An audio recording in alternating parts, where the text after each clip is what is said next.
Muy buenas tardes, tengan todos ustedes. Maestro, ¿le podría pedir si puede apagar tantito su micrófono para que lo pueda presentar? Sí, muchas gracias. Muy amable.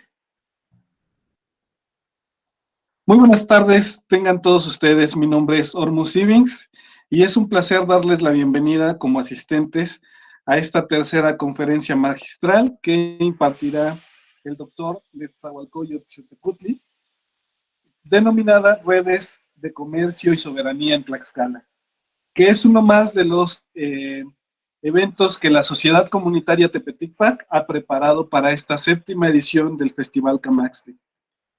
El Festival Camaxtli es una iniciativa de la sociedad civil que desde el año 2015 ha coordinado esfuerzos con instituciones públicas y privadas con el propósito final de conservar, difundir y aprovechar de manera sustentable el patrimonio natural y cultural del estado de Tlaxcala. En esta primera edición virtual es oportuno hacer las siguientes consideraciones. Todos los eventos se están realizando a través de videollamadas o reuniones por la plataforma Google Meet, con capacidad limitada para 100 personas, las cuales podrán interactuar con los participantes si el tiempo lo permite en una sesión de preguntas, respuestas y comentarios. El tiempo de recepción para los asistentes ha sido de 10 minutos a partir de la hora marcada en el programa general del festival. Quienes no alcanzan a estar en esta reunión podrán seguir la transmisión en vivo desde Facebook Live, gracias a la oportuna intervención de la señorita Evelyn Suemi Santana, que es nuestra asesora en los controles técnicos, a través de la cuenta de Santiago Tepeticpac, si las condiciones tecnológicas nos lo permiten. Adicionalmente, esta reunión será grabada y cargada en la plataforma de YouTube con el nombre con el que aparece en este programa general del festival. Solicitamos respetuosamente a los asistentes mantener sus micrófonos y cámaras desactivadas, así como evitar compartir su pantalla, a menos que el anfitrión indique otra cosa. Si algún asistente no respeta estas condiciones o se comporta de manera inapropiada, será eliminado de la reunión y se le impedirá el acceso al resto de las actividades. Sin otro asunto que tratar, es un verdadero placer darle la bienvenida a maestro Netzahualcóyotl Xiuhtecutli, que es pasante de doctorado en antropología con especialización en arqueología mesoamericana de la Universidad de Tulane en Nueva Orleans. Su tesis doctoral se titula Interacción regional de Tlaxcalan en el sitio del posclásico de Tepeticpac. Trabajó en el sitio Tepeticpac en el 2008 y 2009 con el doctor Lane Parker. Y entre 2013 y el 2015 llevó a cabo su propia investigación en la que esta presentación se basa. Anteriormente ha trabajado en los proyectos arqueológicos del periodo postclásico de Macuizochitl en Oaxaca y Medical Train en Belice, así como en proyectos arqueológicos del periodo colonial y arcaico en el sureste de Estados Unidos. En el 2011 hasta el 2018 trabajó en el equipo curatorial del Museo de Historia Natural de Florida, Florida Museum of Natural History. Sus publicaciones relacionadas a la cultura mesoamericana tocan temas de identidad, migración y sistemas de intercambio y gobierno indígena. En el 2018 publicó el libro editado junto con Ronald K. Faucelt y Harley Holt Meta, titulado Ciudad, Artesanías y Residencia. Ensayos de investigación presentadas en honor a Dan Helling. Citycraft and Residence in Mesoamerica Research, paper presented in honor of Dan M. Helling, donde aparece el capítulo El bloqueo azteca y Tlaxcalan, la evidencia de Tepeticpac, The Aztec Blockade and Tlaxcalan Evidence from Tepeticpac. Otras publicaciones relevantes se enfocan en las fuentes de obsidiana y su acceso en el periodo posclásico, y el papel de la migración en la identidad de los antiguos mesoamericanos. Actualmente, Netzahualcóyotl es director ejecutivo de la Asociación Campesina de Florida, una organización sin fines de lucro que trabaja por los derechos laborales, migratorios y de salud de los trabajadores agrícolas, muchos de los cuales son descendientes de culturas de los antiguos mesoamericanos. También es instructor adjunto en la Escuela de Enfermería de la Universidad de Emory en Atlanta. En este papel, su investigación se ha enfocado en temas de salud relacionados a la antropología, entre ellos la estructura social que previene el acceso a la salud entre los trabajadores agrícolas. Muchas gracias por estar con nosotros, maestro. Adelante, la palabra es suya. Muchas gracias, Elix. ¿Me escuchan, verdad? Sí, sí, sí. Okay.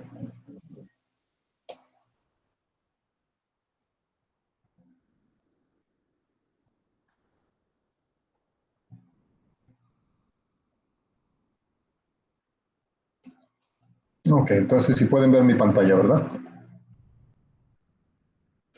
Bueno, entonces, muchas gracias a todos por estar aquí. Me da gusto tener esta oportunidad de presentarles un poco del trabajo que hice cuando tuve la oportunidad y el privilegio de estar en Tlaxcala. Esta presentación se llama Redes de Comercio y Soberanía en Tlaxcala, y sin más, voy y empiezo para no entretenerlos mucho. El estudio se enfoca en Tepeticpac, esta zona en lo que era el Tlaxcalan antigua. Como sabemos, Tlaxcalan estaba completamente rodeada por, de alguna u otra manera, territorio que controlaba el imperio azteca de la Triple Alianza, del que Tenochtitlan era el principal ejecutor. Y sin embargo, por razones por las que no están muy claras y que forman de un debate más grande, nunca pudieron someter a Tlaxcala. El otro estado que nunca sometieron es el estado Tarasco Purépecha en el oeste, que no incluye en el mapa, nada más para no causar más confusión. Y bueno, para acercarnos más un poco a la zona de enfoque de esta presentación, aquí vemos al Tepeticpac subrayado en rojo, que está en el Valle Pueblo Tlaxcala y al sur del cual está Cholula, y vemos del lado izquierdo los principales actores de la Triple Alianza en la Cuenca de México, Texcoco, Tlacopan y Tenochtitlan. Un poco más sobre Tlaxcala, cómo estaba organizada. Eran 4 ciudades que formaban una entidad política. Eran Tepeticpac, en la que se enfoca esta presentación, Zatlán, Ocotelolco y Quiahuixtla. Todos estos lugares aún existen dentro de Tlaxcala, pero durante el periodo colonial se formó la ciudad de Tlaxcala, entonces se alejaron el centro político de lo que era Tlaxcala se llevó a lo que ahora es la ciudad de Tlaxcala. En el estudio que llevó a cabo entre el 2007 y 2009 el doctor Farger, se descubrió que a pesar de que siempre hablamos de las 4 entidades como 4 señoríos o 4 ciudades diferentes, en realidad formaban un conjunto urbano continuo, con Tizatlán al lado derecho como una capital separada y como un centro religioso. Hay otros puntos de vista que creen que Tizatlán sí estaba incluido dentro de la continuidad urbana, solo que no se ha llevado a cabo más investigación en las áreas que no aparecen en el mapa. Y algo más que salió a la vista en el estudio de Lane Farger fue la cantidad de plazas que aparecen todo el sitio de Tepeticpac, Ocotelulco, Quihuaxtlán. Y también la ausencia de una estructura, de una plaza central grande que pudiera congregar a todo mundo y de un centro, una plaza, un palacio monumental. ¿Qué quiere decir esto? Que Tlaxcala actuaba, no actuaba como un estado centralizado como otras ciudades del Mesoamérica antiguo. Y en esto hablo un poquito más adelante, pero lo que quiere decir es que Tlaxcala era, digamos, no egalitaria, pero más ecuánime. Bueno, la situación política en Tlaxcala en el posclásico tardío era frente a la expansión de la Triple Alianza de Tenochtitlan. La línea roja esta que puse en el mapa no representa un frente duro de guerra, pero sí más o menos la situación política en 1450, cuando empieza la Guerra Florida, o también conocida como Xochitl, que era una guerra en la que según las crónicas, se buscaba, el único objetivo era que sirviera de ejercicio militar y al mismo tiempo asegurarse de conseguir cautivos de guerra que pudieran llevarse para alimentar a los dioses de los dos lados. Pero como fue pasando el tiempo y la Triple Alianza de Tenochtitlan, Texcoco y Tlacopan fue aumentando en poder y fuerza, muchos de estos pueblos y ciudades, Saltepet, como les decían, fueron cambiando de alianza y algunos se aliaron a la Triple Alianza, otros sí, otros no, pero Tlaxcala se fue viendo cada vez más encerrada, rodeada con territorio controlado por la Triple Alianza. Entonces, para este estudio, lo que queríamos ver era qué tan cierta era ese bloqueo que le había impuesto la Triple Alianza a Tlaxcala. Entonces analizamos bueno, encontramos varios materiales, pero específicamente aquí vamos a hablar sobre la obsidiana y la cerámica polícroma. Entonces un poquito más sobre el sitio arqueológico donde se llevó a cabo la investigación. Aquí se puede ver La Palma, que digamos que es el centro político. En la parte norte del fuerte sería el centro religioso del sitio. En los 3 puntos rojos fueron las unidades de excavación de donde se analizó el material que aquí se presenta. El material lítico, ahorita vamos a hablar nada más del material lítico. En Cerro Cuauhtzi, que es una ladera que viene bajando del sector de La Palma. Los cuadritos pequeños, esos no son cuadritos rectángulos, representan las terrazas de ocupación en las que se llevó a cabo un estudio de superficie. Y del lado izquierdo inferior vemos la zona de Barrio San Marcos, que también se llevó a cabo una recolección de superficie. Pues todo esto se hizo entre el 2013 y se analizó entre el 2014 y 2015.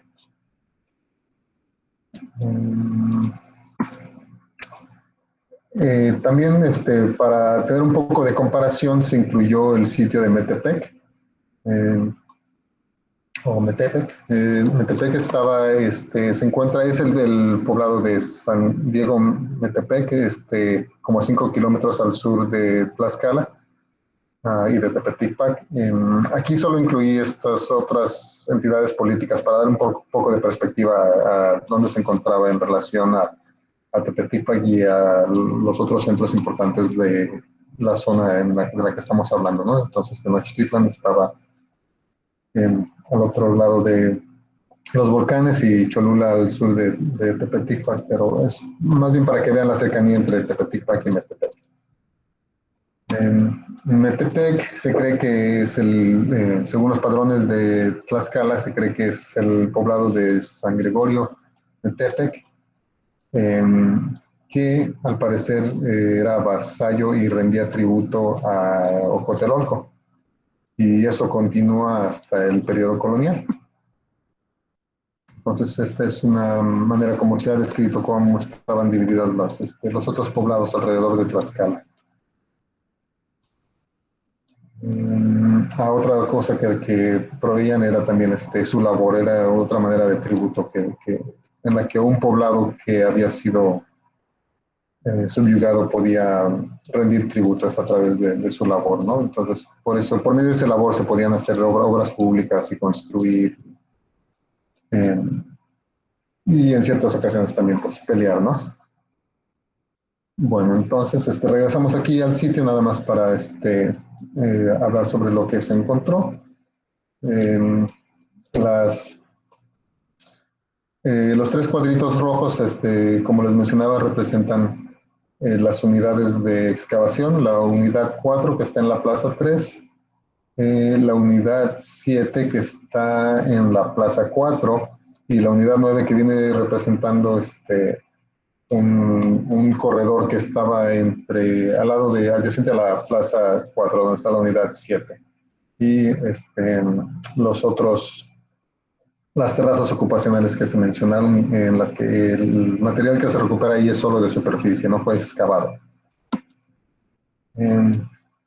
Entonces, bueno, esto es nada más para que lo puedan apreciar un poco más de cerca y ver bueno, no aparecen bien los cuadros rojos sobre dónde están las unidades, pero ahí pueden ver más dónde estaban las unidades en el mapa. Este mapa lo creó el doctor Aurelio López Corral del Centro INE en Tlaxcala.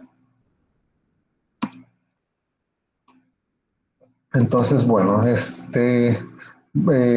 aquí me quiero enfocar un poco en la obsidiana verde porque la obsidiana verde es una fuente que salía de la fuente de Pachuca y en Cerro de las Navajas, y sabemos por medio de fuentes etnohistóricas que era una fuente que controlaba la Triple Alianza, y en algún tiempo atrás también lo controló Teotihuacán, pero hay un poco de debate en cuanto a qué tanto lo controlaba, porque como vemos aquí, los círculos rojos son donde encontramos el mayor porcentaje de obsidiana verde dentro del conjunto lítico.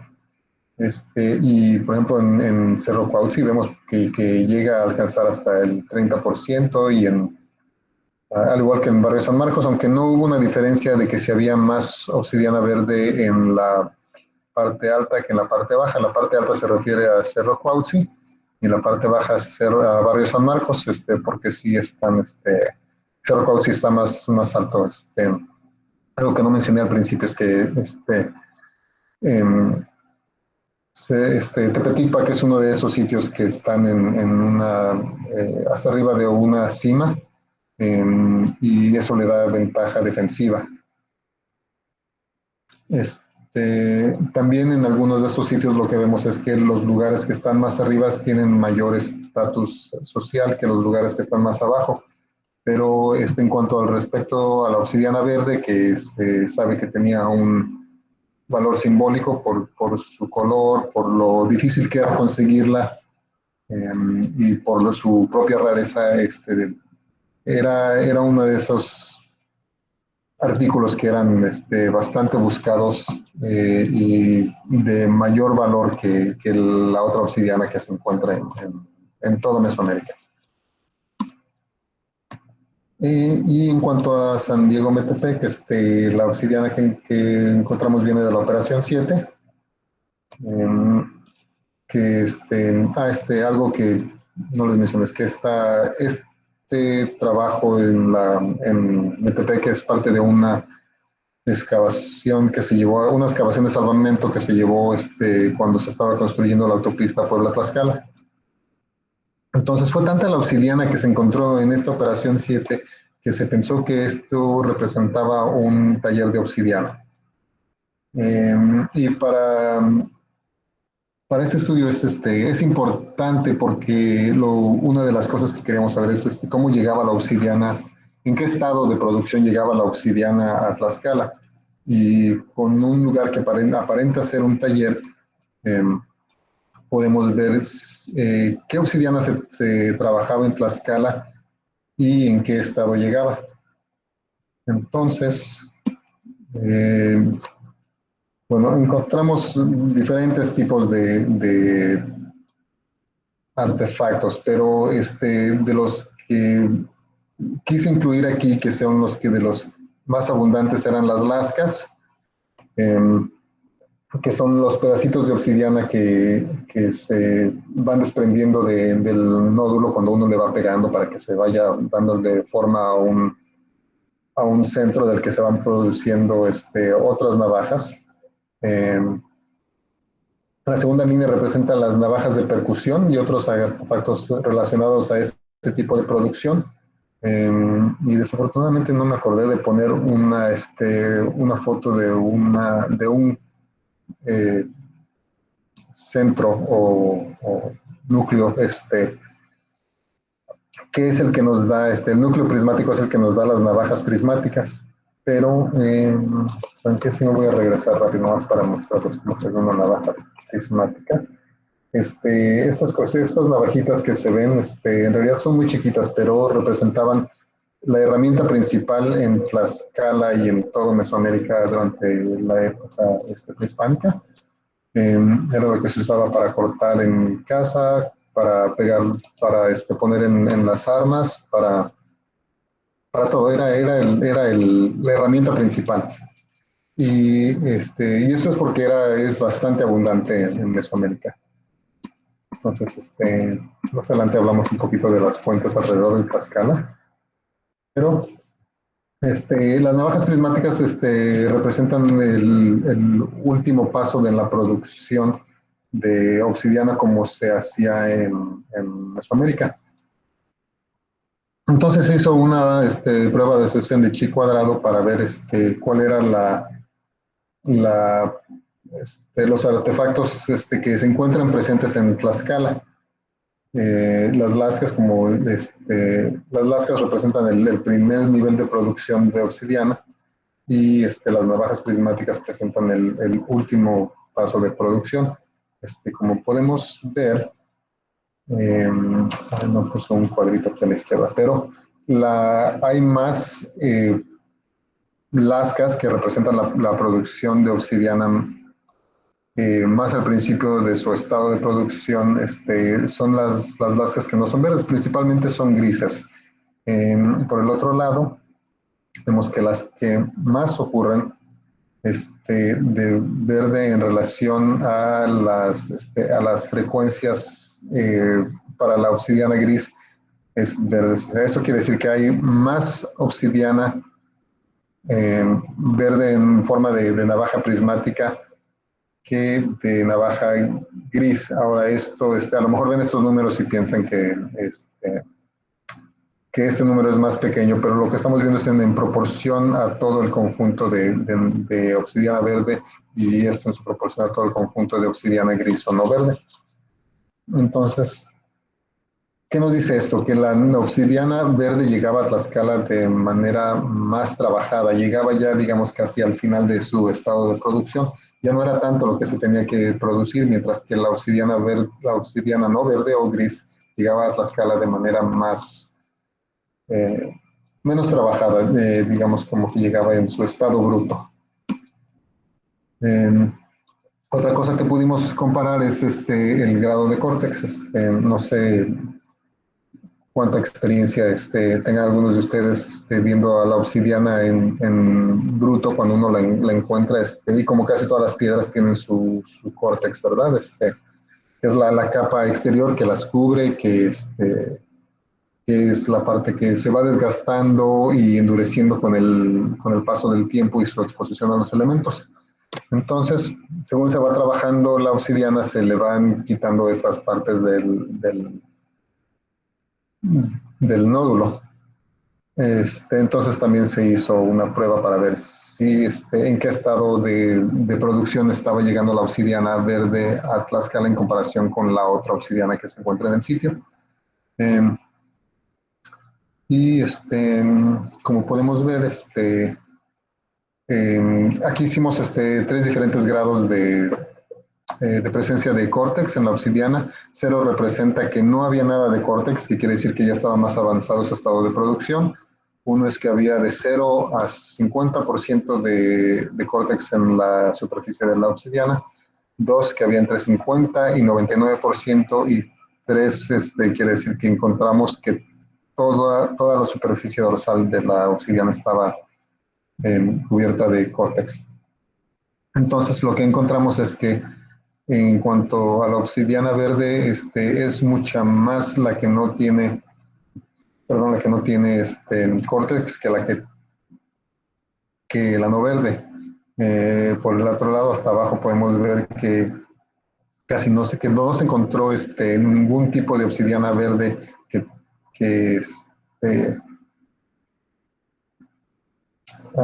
que tuviera córtex completamente en su superficie dorsal, mientras que en la obsidiana no verde o gris sí encontramos suficiente. No es bastante el número, pero el número de chi cuadrado para la obsidiana verde con córtex sí muestra que es menos de lo que se esperaba.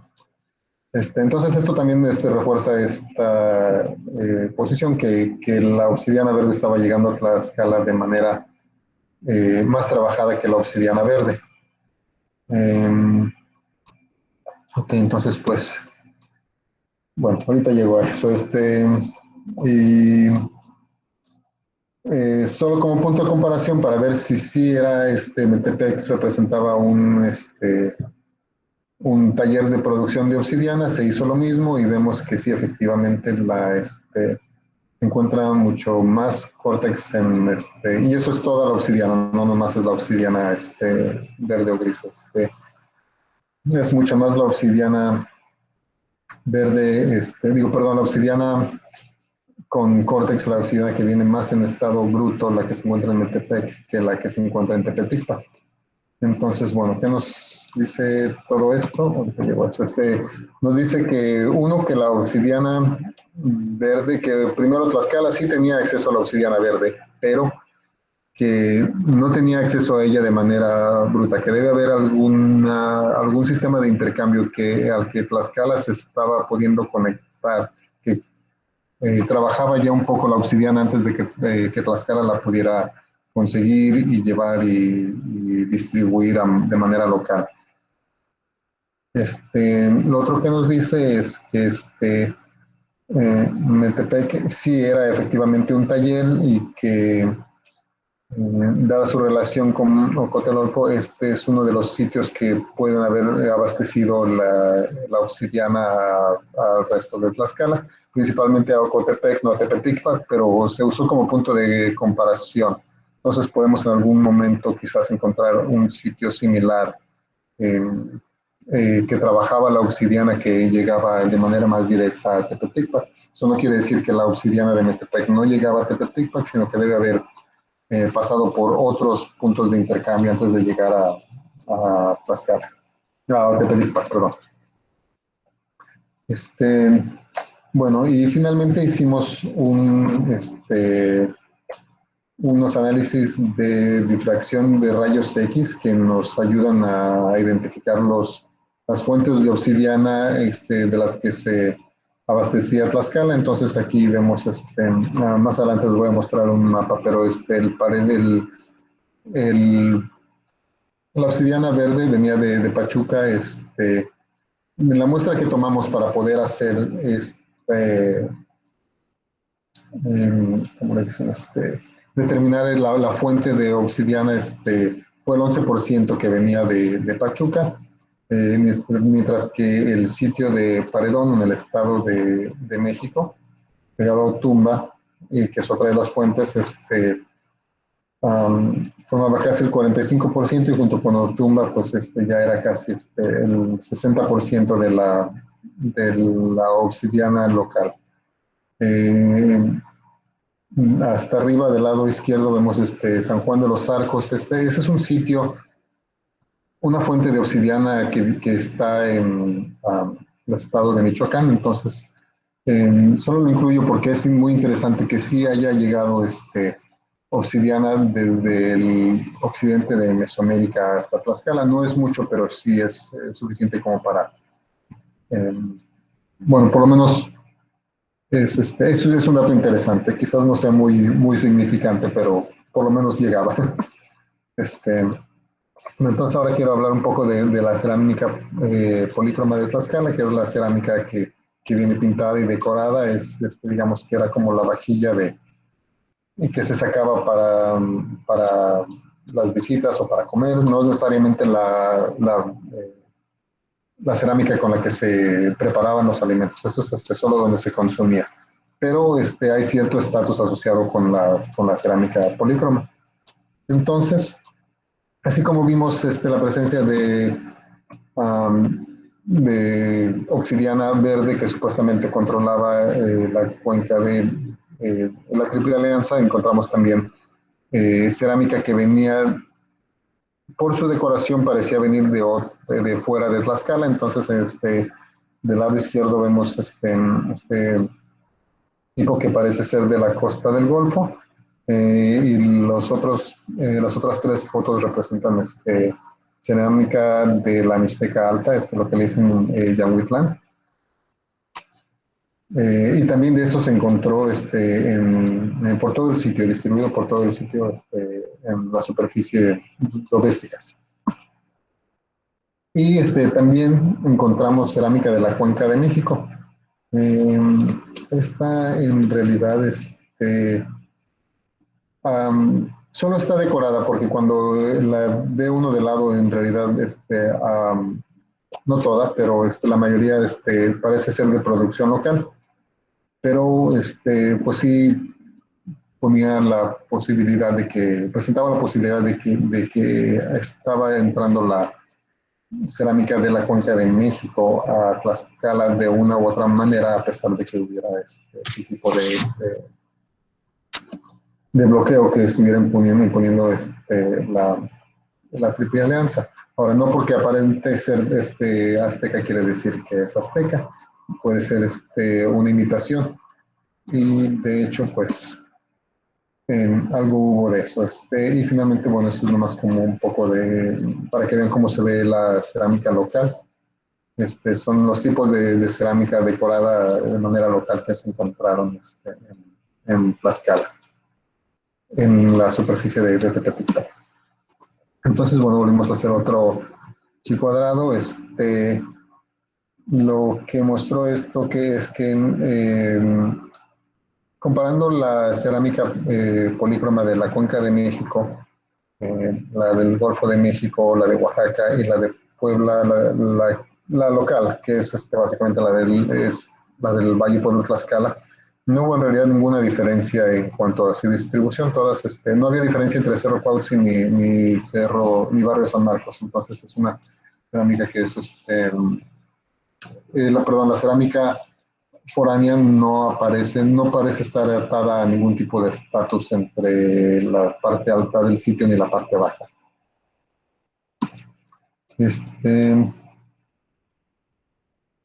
Entonces, aquí fueron los lugares donde encontramos que había la mayor distribución de la cerámica, tipo de la Mixteca Alta, y eso nada más para que se den un poco de idea de cuáles eran los lugares donde apareció más esta cerámica. Y esto es donde aparece la cerámica de estilo Cuenca de México, y quiero enfatizar mucho que digo estilo porque en ese momento todavía no sabíamos si era o no era producida en la Cuenca de México o en Oaxaca. Entonces también se hizo un poco de como dicen, análisis componente químico, que se comparan los elementos uh, en una muestra de la cerámica que se recuperó. Y se identificaron tres grupos, o bueno, más bien un grupo y otro grupo con dos subgrupos. Estos grupos representan el tipo de cerámica que se encontró en Tlaxcala, ¿no? Bueno, hasta aquí los podemos ver, los eh, componentes que se usaron para identificarlos. Aquí los vemos otra vez.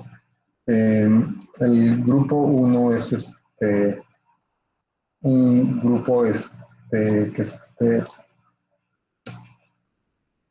que parece ser local y único, ay, perdón, local y único. El grupo 2 es un grupo que se ha encontrado con otros, se ha podido comparar con otros grupos que se han analizado que vienen de Tlaxcala, y el grupo 2A viene entre Puebla, viene de una fuente de arcilla entre Puebla y entre la Cuenca de México y Tlaxcala. Bueno, entonces, ¿qué nos dice todo esto? Que Tlaxcala en realidad no estaba importando la cerámica. Se producía de manera local, y la que se importaba no venía de tan lejos. Puede haber venido de entre los grupos con los que Tlaxcala tenía ciertas relaciones amistosas, o no, pero en realidad no venía de la Cuenca de México en sí. Entonces, bueno, ¿qué nos dice todo esto sobre la soberanía de Tlaxcala? Entonces, aquí quiero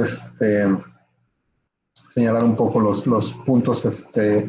Vemos los triangulitos, son las fuentes de obsidiana a las que de las que Tlaxcala podía tener acceso a obsidiana. Y los círculos muestran los grupos cerámicos que se encontraron. En realidad, los dos que aparecen en Tlaxcala no sabemos exactamente de dónde venían, solo los puse ahí para que pudiéramos entender que venían de Tlaxcala, ¿verdad?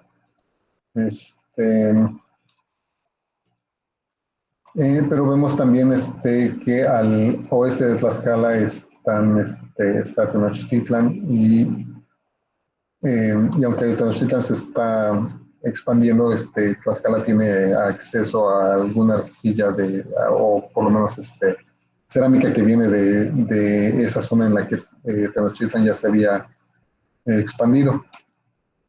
Entonces, bueno, ¿qué nos dice todo esto de Tlaxcala? Porque si estaba rodeado completamente por la Triple Alianza, ¿cómo es que podía Tlaxcala tener acceso a estas fuentes de obsidiana foránea y a por lo menos un tipo de cerámica que no estaba dentro de su territorio?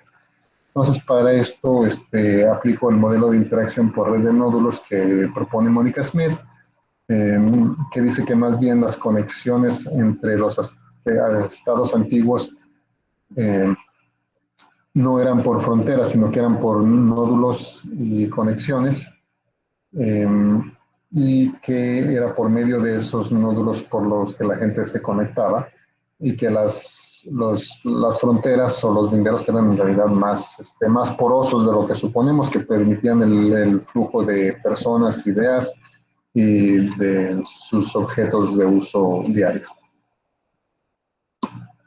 Entonces, esto es más o menos lo que también propone John Paul, que en el 2003 produjo este mapa para mostrar la manera en la que, ¿cómo se llama? El altiplano tenía interacción con la Mixteca Alta y Baja de Oaxaca. Entonces, son por medio de estos nódulos que vemos que se intercambiaban parejas entre las élites gobernantes de los de las diferentes entidades políticas que formaban parte de la Mesoamérica postclásica, y por medio de las cuales se formaban alianzas políticas y militares. Por otro lado, es por mismo de estas conexiones que fluía las ideas y los estilos de cerámica. Entonces es probablemente por medio de esos que las ideas y el conocimiento de los diferentes estilos cerámicos, de decoración cerámica que vemos en Tlaxcala y en otras partes de Mesoamérica se movían por esas mismas conexiones entre nódulos, ¿verdad? Y también quiero aplicar un poco el modelo de Bradley Parker, eh, que dice que cuando hay dos estados rivales, eh, existen, bueno, lo voy a resumir un poco porque en realidad es bastante más largo su argumento, pero en realidad aquí eh, quiero concentrarme en lo que él llama zonas de amortiguamiento o estados de amortiguamiento que existían entre zonas rivales que están con la intención de acabar una con otra. En algunas ocasiones llegan a existir estos estados amortiguadores que tienen que navegar ese espacio entre los dos rivales y que en realidad representa un reto político y militar, pero que de alguna manera lo hacen, ¿no? Y es quizás una manera en la que pueden mantener la paz y existir o coexistir por cierto tiempo. Entonces a esto también quiero agregar el trabajo de un historiador y una arqueóloga, se llama Barbara Stark y John Chance, que proponen que en, en, es, en zonas donde, así como estas, donde hay dos rivales, eh, la gente que vive en esos lugares se hace uso de ciertas estrategias para protegerse y sobrevivir, y pueden estas variar entre resistencia, acomodamiento, um, conflicto armado y finalmente hasta darse a la huida, ¿no? Entonces, por ejemplo, sabemos que en Tlaxcala sí llegó a pasar eso porque, de hecho, según el cronista Diego Muñoz Camargo, mucha de la gente alguna de la gente que escapó de la expansión de la Triple Alianza llegaron a Tlaxcala. Entre ellos nombra Xaltocan y Chalco. Ahora, no sabemos si es el Chaltocan más conocido que está al norte de la Cuenca de México, otro que está al sur de Tenochtitlan, al oeste de Chalco que aparece aquí, o el Xaltocan de Tlaxcala. Otro estado que está, bueno, no estado, pero otra entidad, otro grupo étnico que se alía con Tlaxcala son los otomís al norte de Tlaxcala, que peleaban con Tlaxcala contra el avance de la Triple Alianza. Entonces Tlaxcala podía, por un lado, recibía gente que había sido desplazada y los incorporaba como miembros de su sociedad, y al mismo tiempo lograba hacer alianzas con sus vecinos que los ayudaban a pelear contra la expansión del Imperio Azteca. Bueno, entonces quiero regresar un poco a la propuesta de Lane Farga, que Tlaxcala, lo que hacía único a Tlaxcala es que era, tenía un sistema de gobierno basado en los consejos, y como apunta él, no había un sistema de gobierno centralizado, sino que eran una serie de consejos de los que iban saliendo los tecutli o los señores, eh, y estos señores iban formando parte del liderazgo, pero era un poco más meritocrático que una nobleza de linaje. Yo propongo que es esta manera de construir su liderazgo político la que le da a Tlaxcala la adaptabilidad para poder sobrevivir ante la expansión de la Triple Alianza.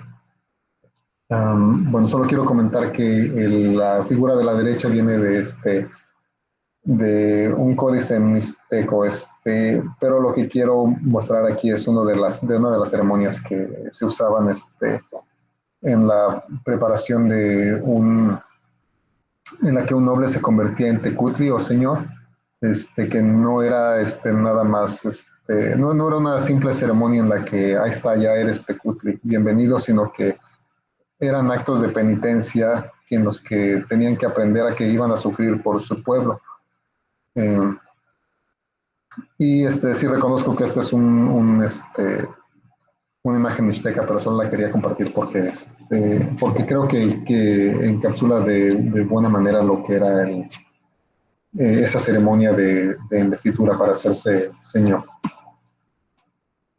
Entonces, yo creo y propongo que es ese tipo de gobierno y la manera en la que Tlaxcala estaba estructurada que lo permite crear estas conexiones hacia los diferentes nódulos que vemos aquí, ¿no? Que son las fuentes de obsidiana, de las que viene por las que Tlaxcala consigue su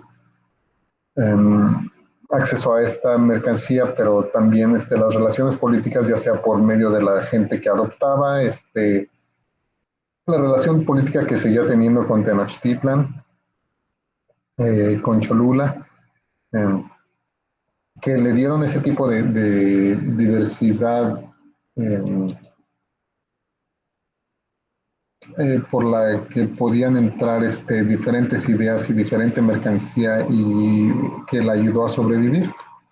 Y nos falta todavía mucho más por analizar en cuanto a su sistema de gobierno de Tlaxcala y poderlo comparar más con los sistemas de gobierno. Sí se ha hecho un poco de ese trabajo con el trabajo de Lane Farger, pero lo que hace falta es ver cómo estudiar más el acceso a estos tipos de fuentes de mercancía que estaban llegando a Tlaxcala.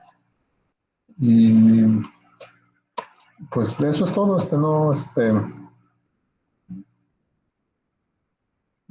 solo quiero darles las gracias a estas personas que fueron muy importantes en que se llevara a cabo esta investigación.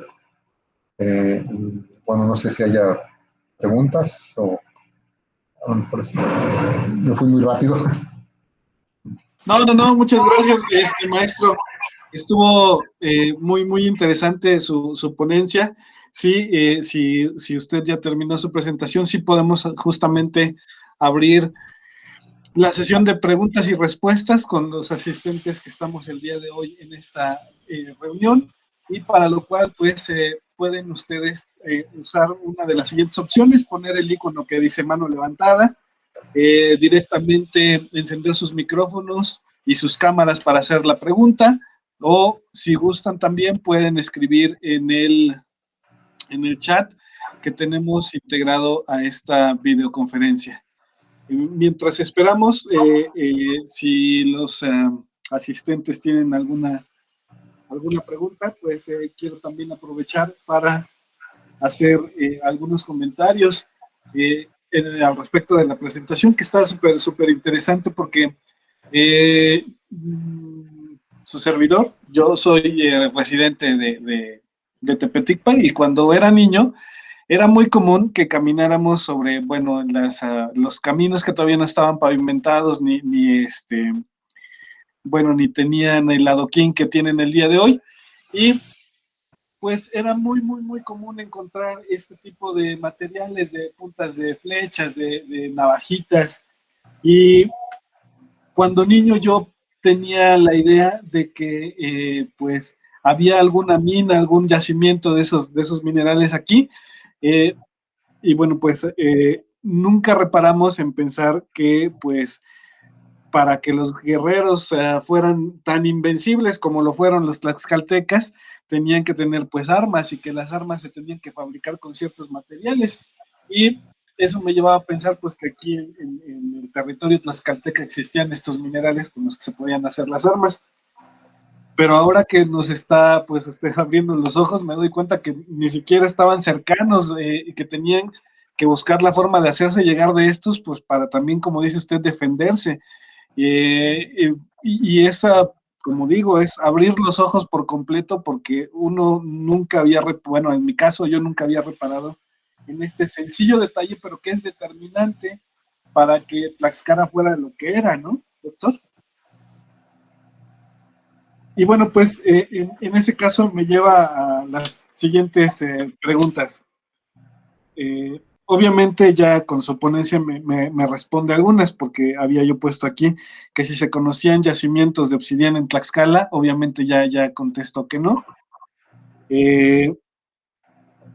Y que el material llegaba ya trabajado, sino que por estos nódulos usted comenta que no llegaba la piedra como tal y se labraba aquí, sino que se labraba en algunos lados y aquí se le daba el acabado final por si no mal entiendo.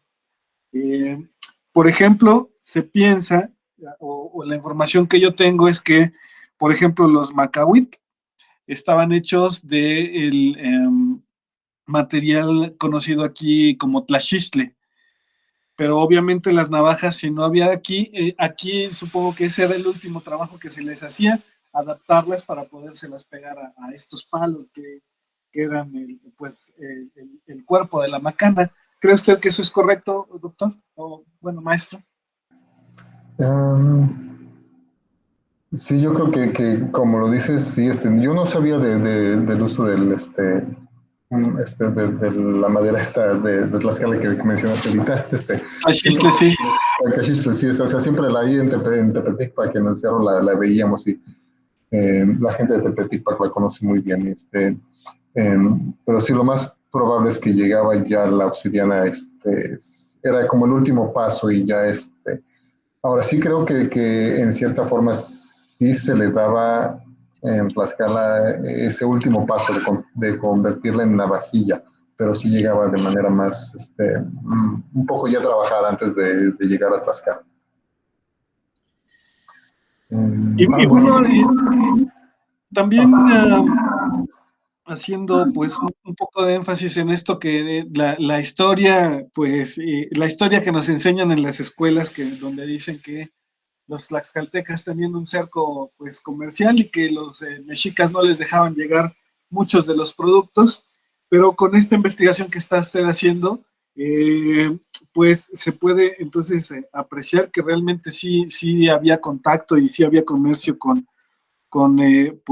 centros productores, en este caso de obsidiana, pero quizás que no eran líneas comerciales totalmente definidas, sino que eran tal vez comercio secreto, como lo que hoy llamaríamos mercado negro, o en las palabras que se están utilizando hoy en día, pues lo que sería la fayuca o huachicol, ¿no? Así le conocemos hoy en día. ¿Cree usted que es así? Sí, yo creo que sí había cierto mercado negro, pero yo creo que Tlaxcala como Estado y entidad política buscaba y tenía acceso a algunas de las fuentes que no controlaba completamente la Triple Alianza. Eh, Puede que el mercado no haya sido negro, pero yo creo que a lo mejor sí era peligroso hacer llegar eh, esa mercancía de sus fuentes a Tlaxcala. Wow, muy interesante los análisis. Normalmente nos vamos por la cerámica, nos vamos por otro tipo de investigaciones, quizás de hallazgos en cuanto a la arquitectura, pero bueno, para mí es la primera vez que veo un análisis tan profundo de algo que era tan obvio, pero que no se había considerado. Entonces, de mi parte, yo le extiendo una felicitación a su trabajo y pues quisiera saber si hay alguna pregunta que los asistentes quisieran eh, externarle. Dejamos abiertos los micrófonos para que puedan tomar la palabra. Me parece que en algún momento posiblemente la investigación haya sido muy técnica, porque, por ejemplo, yo quería explicarles a los asistentes esto de la prueba de Chi cuadrada, que es simplemente un análisis estadístico, pero bueno, que a través de este análisis estadístico podemos llegar a conclusiones que nos pueden llevar a entender mejor cómo era la manera de comerciar de los productos cotidianos, ¿no? Incluso cuando mencionaba usted también de los tipos de cerámica, donde decía usted, los que se comerciaban no eran los que se utilizaban para preparar la comida, sino con los que ya directamente eran sus platos, sus vasos con los que ellos podían alimentarse, digamos, ¿no? Qué interesantes, qué interesantes investigaciones, qué interesantes conclusiones. Como comentaba, también vale la pena destacar que estas investigaciones todavía no son publicadas, que son, digamos, de primera mano, información de primera mano que todavía podemos consultar en algún libro, y entonces, bueno, pues por eso le queremos también agradecer esta confianza que nos tiene para conocer sus resultados. Tenemos ya la primera no sé, comentario, pregunta, lo voy a leer, maestro. Dice Itzel Cruz: concuerdo con el profesor Ibix, damos por sentado que al ser guerreros, los tlaxcaltecas tenían fácil y rápido acceso a los materiales adecuados para la elaboración de sus armas. Pero hoy me entero que no es así. Muchas gracias por su ponencia, sumamente interesante lo que nos presentó. Pues gracias a ti, Itzel. Muchas gracias por tu comentario. Maestro, no sé si guste usted agregar algo.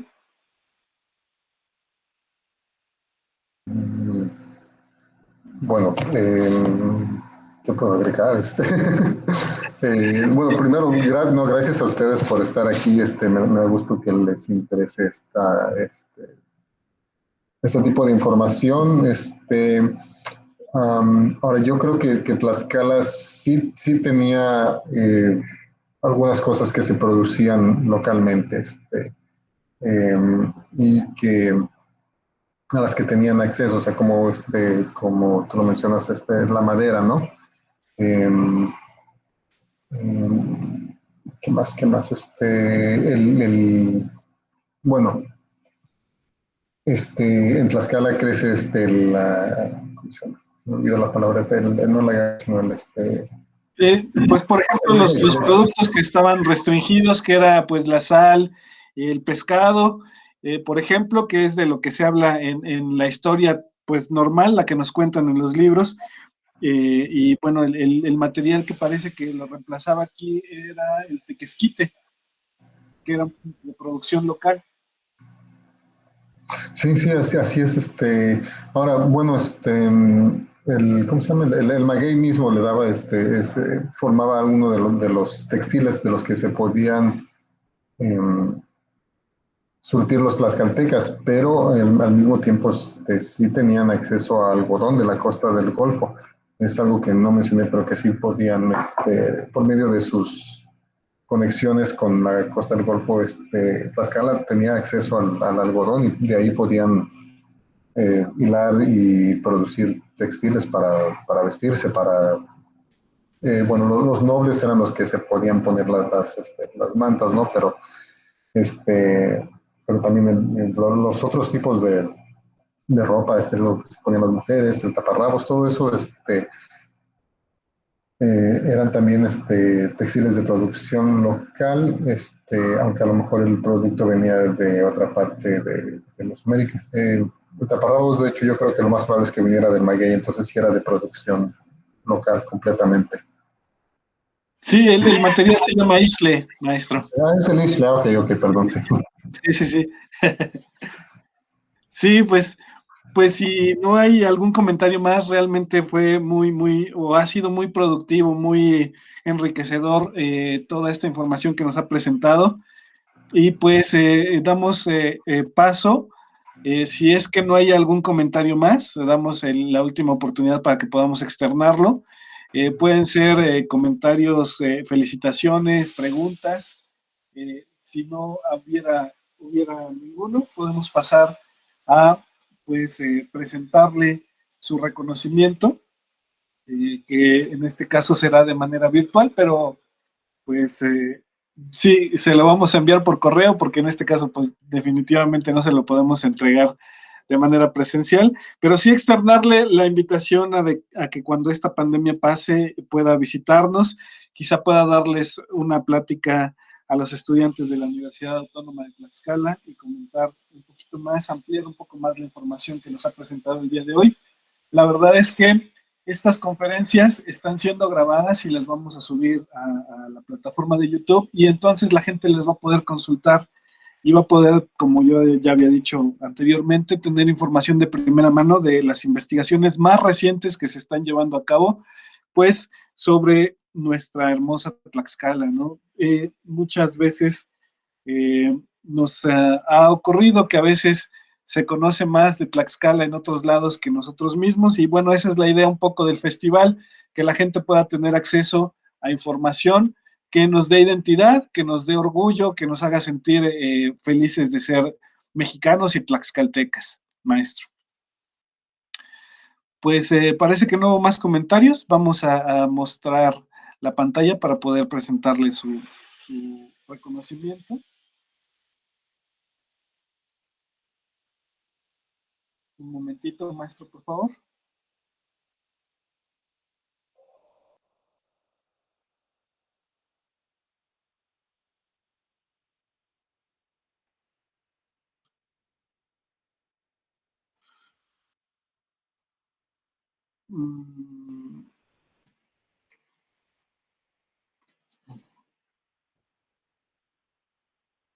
Aquí está.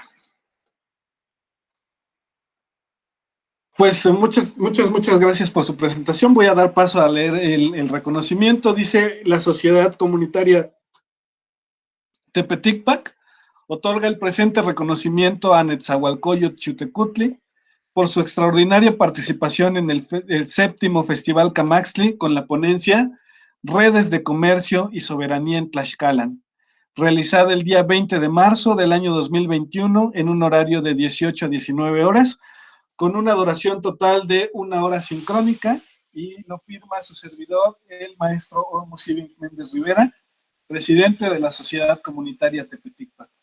Maestro, muchas gracias, ha sido un verdadero privilegio pues contar con su presencia, y pues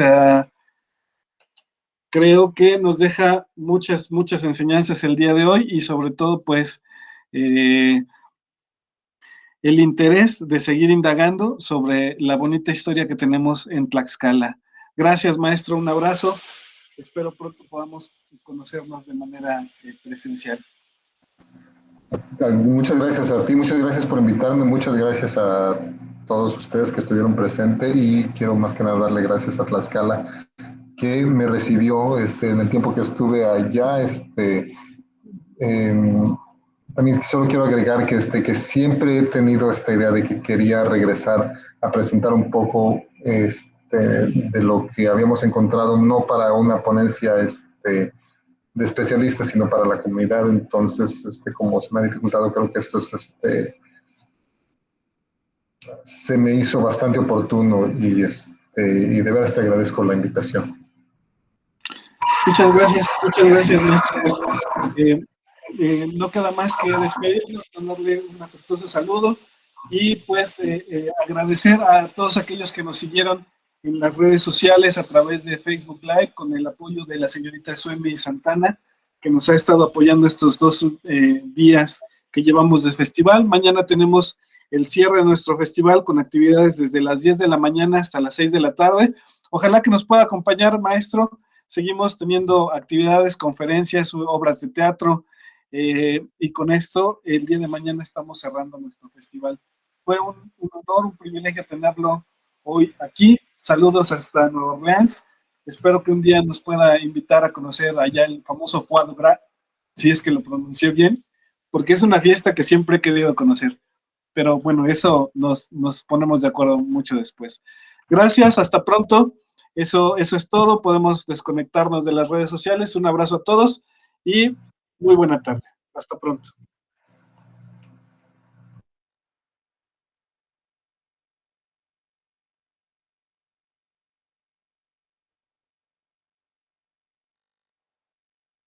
Gracias, Suami, muy amable, muy agradecido por todo lo que hiciste. Terminamos el día de hoy, mañana es el día más pesado. Ojalá que, bueno, no vas a poder estar con nosotros, pero ahí te platicamos, ¿sí? Estoy en deuda contigo, vamos a ver cómo buscamos, pues, ponerme a mano, ¿sale? Un abrazo, Suemi, muy amable. Sí, profe, hasta mañana, que descanse, adiós. Que descanses tú también, Chaparrita, muy agradecido por tu apoyo, hasta pronto.